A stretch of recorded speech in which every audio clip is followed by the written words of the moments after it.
আশা করছি আপনারা সবাই ভালো আছেন। তো আজকে নিয়ে আসলাম 2006 সালের দুর্দান্ত সাইফাই থ্রিলার মুভি পারফিউম নিয়ে। তো চলুন শুরু করা যাক। এই গল্পের শুরুতে জ নামের এক ভয়ঙ্কর কয়েদিকে দেখানো হয়, যে বিশাল এক কারাগারে আছে। তখনই সেখানে জেলের গার্ডরা আসে, যারা জ্যাকে সাথে করে জনসমক্ষে নিয়ে যায়। সবাই তাকে দেখে গালাগালি দিতে শুরু করে, কারণ সবাই তাকে ঘৃণা করে। এবং তখনই জেলর সবাইকে জানায় যে দুদিন পর জ্যাকে মৃত্যুদণ্ড দেওয়া হবে। এটা শোনার পর সবাই খুব খুশি হয়ে যায়। আর এখান থেকে গল্পের ফ্ল্যাশব্যাক শুরু হয়, যেখানে আমরা এক মাছের বাজারে মাছ বিক্রেতা এক মহিলাকে দেখি। সে সেখানে একটি সন্তানের জন্ম দেয়। প্রথমে সে মনে করে সন্তানটি মৃত, তাই সে তাকে ওখানেই ফেলে দেয়। কিন্তু কিছুক্ষণ পরই বাচ্চাটি কাঁদতে শুরু করে। সবাই তাকে দেখে ফেলে এবং ওই মহিলাকে গ্রেপ্তার করা হয়, কারণ সবার মনে হয় সে তার সন্তানকে ইচ্ছে করে সেখানে ফেলেছে। এরপর তাকে মৃত্যুদণ্ড দেওয়া হয়। এই মহিলা যে সন্তানের জন্ম দিয়েছিল সেই হলো সেই জ, যে বর্তমানে ফাঁসির অপেক্ষায় আছে।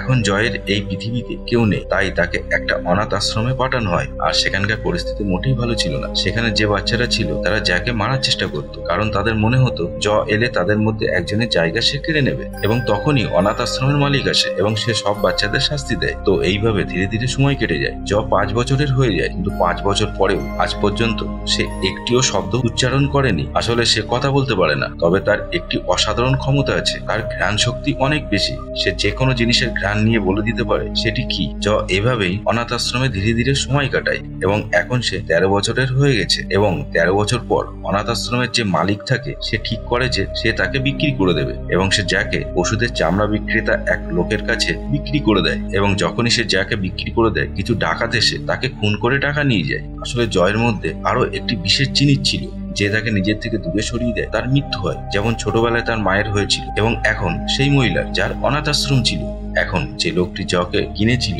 সে তাকে নিজের সাথে নিয়ে যায়। সে জকে দিয়ে অনেক কাজ করায় এবং প্রথমবারের মতো সে জকে প্যারিসের রাস্তায় একটি বাজারে নিয়ে যায়, যেখানে জর নাকে একটি সুগন্ধি আসে। সে সেই সুগন্ধির পিছু নিতে শুরু করে এবং একটি পারফিউমের দোকানের সামনে পৌঁছে যায়। এই দোকানটি পারফিউমের, যেখানে সবাই পারফিউম দেখছিল, সেই পারফিউমগুলো পরীক্ষা করছিল। এই সুগন্ধি তার খুব ভালো লাগে। তখনই জয়ের নাকে আরো একটি সুগন্ধি আসে এবং যখন সে সেই সুগন্ধির পিছু নেয়, তখন দেখে যে সেই সুগন্ধি একজন ফল বিক্রেতার মেয়ের কাছ থেকে আসছিল। সে তার কাছে যায়। মেয়েটি মনে করে জ ক্ষুধার্ত, তাই সে তাকে দুটো ফল দেয়। কিন্তু জ তার হাত ধরে শুকতে চেষ্টা করে, যাতে মেয়েটি ভয় পেয়ে যায় এবং সেই জায়গা থেকে পালিয়ে যায়। জয়ের কাছে শুকবার অসাধারণ ক্ষমতা আছে, তাই সে শুকতে শুকতে আবারও সেই মেয়ের কাছে পৌঁছে যায়। এবং যখন মেয়েটি তাকে দেখে, তখন সে ভয় পেয়ে চিৎকার করতে শুরু করে। জ তার মুখ বন্ধ করে দেয়, কারণ সে যদি চিৎকার করতে থাকে তাহলে লোকজন এখানে চলে আসবে এবং জকে খুব খারাপভাবে মারবে। যখন সেখান থেকে লোকজন চলে যায়, তখন জ তার হাত মেয়েটির মুখ থেকে সরিয়ে নেয়। কিন্তু কখন সেই মেয়েটির শ্বাস বন্ধ হয়ে গেছে, জ সেটা বুঝতে পারে না। জ এটা দেখে খুব কষ্ট পায়, কারণ সে এই মেয়েটিকে মারতে চায়নি। এবং এখন যেহেতু তার মৃত্যু হয়েছে, তার সুগন্ধিও শেষ হয়ে যায়। এখন জকে এই শহরের এক চামড়া বিক্রেতা লোককে ডেলিভারি দিতে যেতে হয়। এবং যখন সে তার কাছে যায়, তখন দেখে যে এটি একটি পারফিউমের দোকান। আসলে এর যে মালিক, সে একসময় খুব বড় পারফিউম ব্যবসায়ী ছিল, কিন্তু এখন এই শহরে অনেক পারফিউম ব্যবসায়ী আছে, তাই তার ব্যবসা খুব খারাপ চলছে। এখন যখন এই দোকানে আসে, তখন দেখে যে এখানে অনেক পারফিউম আছে, যার গন্ধে সে মুগ্ধ হয়ে যায়। এবং সে এখানে এই মালিককে পারফিউম শুকে তাদের গন্ধ সম্পর্কে জানায় এবং সাথে সাথে অনেক পারফিউম মিশিয়ে তার জন্য বিভিন্ন ধরনের সুগন্ধি পারফিউম তৈরি করে। এবং এই সুগন্ধি এতটাই ভালো হয় যে পারফিউম ব্যবসায়ী পুরোপুরি মুগ্ধ হয়ে যায়। তার জন্য এমন একটি পারফিউম তৈরি করে যা শুকলে তার বান্ধবীর কথা মনে পড়ে। এবং এখন সে ঠিক করে যে সে জকে কিনে নেবে, যাতে সে নতুন নতুন ধরনের পারফিউম তৈরি করতে পারে এবং তার ভালো সময় আবার ফিরে আসে। সে জকে সেই লোকটির কাছ থেকে কিনে নেয় এবং যখন সে জকে কিনে নেয়, তখন সেই লোকটিও মারা যায়। এখন জ পারফিউম ব্যবসায়ীর কাছে আছে। ব্যবসায়ী জকে শেখায় কিভাবে পারফিউম তৈরি করা হয়। সাথে এটাও জানায় যে এই দুনিয়াতে 12 ধরনের, অর্থাৎ 12টি ভিন্ন ধরনের পারফিউম আছে এবং আজ পর্যন্ত 13তমটি তৈরি হয়নি। এবং কেউ যদি 13তমটি তৈরি করতে পারে, তাহলে সেটি হবে দুনিয়ার সেরা পারফিউম। জো বলে যে আমি অবশ্যই 13তম পারফিউম তৈরি করব। জয়ের কারণে পারফিউম ব্যবসায়ী প্যারিসে আবার বিখ্যাত হয়ে ওঠে এবং এই জন্য সে খুব খুশি হয়। সে জকে তার পারফিউম তৈরির সব পদ্ধতি শেখায়, কিন্তু জ তার পদ্ধতিতে সন্তুষ্ট হয় না, কারণ তার পদ্ধতিতে কোথাও না কোথাও ত্রুটি থাকে, যার কারণে সে 13তম পারফিউম তৈরি করতে পারে না। এবং এই কারণে সে খুব হতাশ হয়ে পড়ে, যার ফলে সে অসুস্থ হয়ে যায়। তার অসুস্থতায় পারফিউম ব্যবসায়ী খুব দুঃখিত হয়, কারণ জ্বর কিছু হলে তার ব্যবসা আবার নষ্ট হয়ে যায়। এবং সে জকে বলে যে যদি তুমি 13তম পারফিউম তৈরি করা শিখতে চাও, তবে তোমাকে গ্রাসও যেতে হবে যা ফ্রান্সে আছে। কিন্তু যাওয়ার আগে পারফিউম ব্যবসায়ী তার কাছ থেকে পারফিউম তৈরির 100টি ভিন্ন পদ্ধতি শিখে নেয়। এর বদলে সে তার ভ্রমণের জন্য সব কাগজপত্র তৈরি করে দেয় এবং এখন জ ফ্রান্সের গ্রাসো শহরের দিকে রওনা হয় এবং তার চলে যাওয়ার সাথে সাথে পারফিউম ব্যবসায়ীর ঘর ধসে পড়ে, যার ফলে তার মৃত্যু হয়। অন্যদিকে আমাদের জকে দেখানো হয় যে গ্রাসোয় যাওয়ার রাস্তায় রয়েছে। তখনই সে দুটো রাস্তা দেখতে পায়, একটি রাস্তা গ্রামের দিকে যায় এবং অন্যটি পাহাড় ও জঙ্গলের দিকে। জো পাহাড় ও জঙ্গলের দিকে রাস্তাটি বেছে নেয়। আসলে জো এখন সিদ্ধান্ত নিয়েছে যে সে সমাজ থেকে, দুনিয়া থেকে নিজেকে আলাদা করে নেবে এবং পাহাড় ও জঙ্গলে থাকবে। তাই সে রাস্তার পাশে একটি গুহায় থাকতে শুরু করে। পরের কয়েকদিন সে সেখানেই থাকে এবং এক রাতে সে সেই ফল বিক্রেতা মেয়েটির স্বপ্ন দেখে যার শরীর থেকে সুগন্ধ আসছিল। তার ঘুম ভেঙে যায় এবং সে দেখে যে তার আশেপাশে কেউ নেই। এরপর সে তার নিজের শরীরও শুকে দেখে, কিন্তু সে বুঝতে পারে যে তার শরীরের কোনো গন্ধ নেই। জো মনে করে যে হয়তো এই কারণে অন্যদের গন্ধ তাকে বিভ্রান্ত করে এবং এখন সে সিদ্ধান্ত নেয় যে সে গ্রাসও যাবে। সে গ্রাসোর দিকে রওনা হয়। তখনই রাস্তায় তার নাকে আবারও সেই রকম সুগন্ধি আসে যেমনটা ফল বিক্রেতা মেয়েটির শরীর থেকে আসছিল।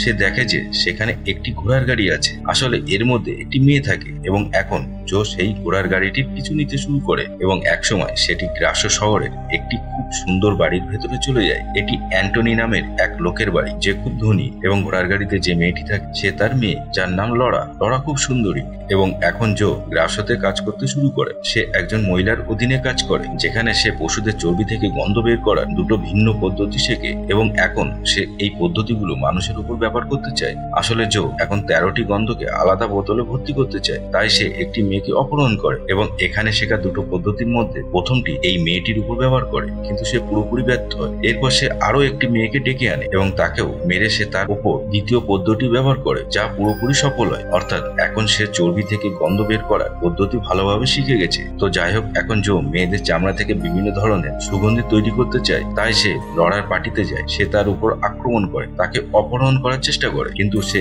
এমনটা করতে পারে না। কিন্তু এইটি থেকেই দুজন যমজ বোন নিখোঁজ হয়ে যায় এবং পরের মুহূর্তে আমাদের দেখানো হয় যে জো দুটি ভিন্ন ধরনের সুগন্ধি তৈরি করেছে, যা থেকে আমরা বুঝতে পারি যে সে সেই দুটি মেয়েকে অপহরণ করে মেরে ফেলেছে। এরপর জো একের পর এক অনেক মেয়েকে অপহরণ করে এবং এখন তার কাছে 12টি বোতল আছে যেগুলোতে বিভিন্ন ধরনের সুগন্ধি রয়েছে। তো যাই হোক, এইদিকে শহর থেকে মেয়েরা নিখোঁজ হওয়ায় পুরো শহরে তোলপাড় সৃষ্টি হয়। সবাই নিজেদের বাড়ির বাইরে তালা লাগানো শুরু করে। অন্যদিকে লরার বাবা অ্যান্টনিকে দেখানো হয়, যিনি এই শহরের একজন অত্যন্ত দায়িত্বশীল এবং সম্মানিত ব্যক্তি। তিনি জানায় যে এখনো পর্যন্ত যত মেয়ের দেহ পাওয়া গেছে তাদের শরীরে জোর জবরদস্তির কোনো চিহ্ন ছিল না। অর্থাৎ যে এই লোক এই মেয়েদের ধরে মারছে তার উদ্দেশ্য বিশেষ কিছু। পুরো শহরে চরম অস্থিরতার পরিবেশ এবং সবার মনে প্রচন্ড ভয়। আর এই কারণে সবাই চার্চে যায়, যেখানে তারা চার্চের ফাদারের কাছে সাহায্য চায়। চার্চের ফাদার বলেন যে আমি তোমাদের সাহায্য অবশ্যই করব এবং তখনই একজন লোক জানায় যে খুনি ধরা পড়েছে। কিন্তু অ্যান্টনির বিশ্বাস হয় না, কারণ যে খুনি এত ধূর্ত হতে পারে তাকে এত সহজে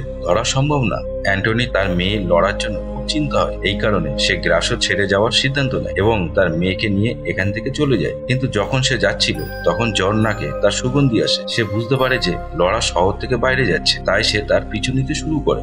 জোর কাছে একজন মহিলার কুকুরও ছিল, যে মহিলাকে জো একসময় মেরে ফেলেছিল এবং সে তার মালিকের কাপড় এবং চুল মাটির নিচ থেকে বের করে দেয়, যা জয়ের সাথে কাজ করা লোকটি দেখে ফেলে। এখন এখানে পুলিশ এসে যায়। তল্লাশিতে এখানে সব মেয়েদের কাপড় ও চুল পাওয়া যায়। অর্থাৎ এখন তারা বুঝতে পেরেছে যে আসল খুনি জো। অন্যদিকে লরার বাবা অ্যান্টনিকে দেখানো হয়, যিনি একটি হোটেলে থাকেন। তিনি লরার ঘরের চাবি নিজের কাছে রাখেন, কিন্তু রাতে যখন তারা ঘুমিয়ে থাকে সেখানে জো আসে। জো তার চাবি নেয় এবং লরার ঘরে যায় এবং পরের সকালে আমাদের দেখানো হয় যে জোয়ের কাছে আরো একটি সুগন্ধির বোতল আছে, যা থেকে আমরা বুঝতে পারি যে এখন লরাও এই পৃথিবীতে নেই এবং জো এখনো পর্যন্ত যত সুগন্ধির ভিন্ন ভিন্ন বোতল তৈরি করেছিল সেই সব সুগন্ধি একটি বোতলে মিশিয়ে 13তম সুগন্ধি তৈরি করে দেয়। এখন এখানে পুলিশ চলে আসে, যারা জ্যাকে ধরে ফেলে। এবার গল্প আবার বর্তমানে ফিরে আসে, যেখানে জ্যাকে আজ মৃত্যুদণ্ড দিতে হবে। দূর দূর থেকে মানুষ এখানে জড়ো হয়েছে এবং একসময় সেখানে আসে। সে যে 13তম সুগন্ধি তৈরি করেছিল সেটি সে তার শরীরে লাগিয়েছিল এবং যখন সে সেই লোকটির কাছে যায় যে জ্যাকে শাস্তি দেবে, তখন সেই লোকটি যার পায়ে লুটিয়ে পড়ে এবং বলে যে যার নির্দোষ। আসলে যার শরীর থেকে যে 13তম সেন্টের গন্ধ আসছিল তাতে সেই লোকটি পুরোপুরি মুগ্ধ হয়ে যায় আর ওখানে সব মানুষ একে অপরের সাথে ভালোবাসা শুরু করে দেয়। কিন্তু তখন এখানে লড়ার বাবা আসেন, তার কাছে তলোয়ার থাকে, তিনি জকে মারতে যায়, কিন্তু তিনিও এই সুগন্ধির প্রভাব থেকে বাঁচতে পারেন না, তিনিও মুগ্ধ হয়ে যান এবং সেখানে হাঁটু গেড়ে বসে পড়েন। তারা জকে তাদের ছেলে মনে করে নেন, কিন্তু জ এখানে বুঝতে পারে যে সে ভুল করেছে এবং আজও তার মনে, তার স্মৃতিতে সেই মেয়েটি আছে যাকে সে সবার আগে মেরেছিল, যে সেই ফল বিক্রেতা মেয়েটি ছিল। সে ভাবে যে যদি সেই মেয়েটি জীবিত থাকতো, সাথে থাকতে পারত, তাকে ভালোবাসতে পারত। জ তার ভুলগুলোর অনুভূতি হয়, তাই সে এখান থেকে চলে যায় এবং সে সেই মাছের বাজারে পৌঁছে যায় যেখানে জয়ের জন্ম হয়েছিল। সে তার পকেট থেকে সেন্টেড পারফিউম, মানে সেই 13তম সুগন্ধি বের করে তার উপরে ঢেলে দেয়। সেখানে অনেক লোক বসেছিল যারা এই সুগন্ধিতে নিজের জ্ঞান হারিয়ে ফেলে। তারা জয়ের উপর ঝাঁপিয়ে পড়ে এবং তাকে মেরে ফেলে এবং এভাবে জয়ের গল্প শেষ হয়। আর এই সঙ্গেই গল্পটি এখানে শেষ হয়ে যায়। তো এই মুভিটির IMDb রেটিং 7.5 আউট অফ 10। আর এই চ্যানেলে আমাদের ভিডিও আপনাদের ভালো লাগছে না খারাপ লাগছে সেটা অবশ্যই কমেন্টে জানাবেন। তো দেখা হচ্ছে পরের ভিডিওতে, সেই পর্যন্ত সবাই ভালো থাকবেন। ধন্যবাদ।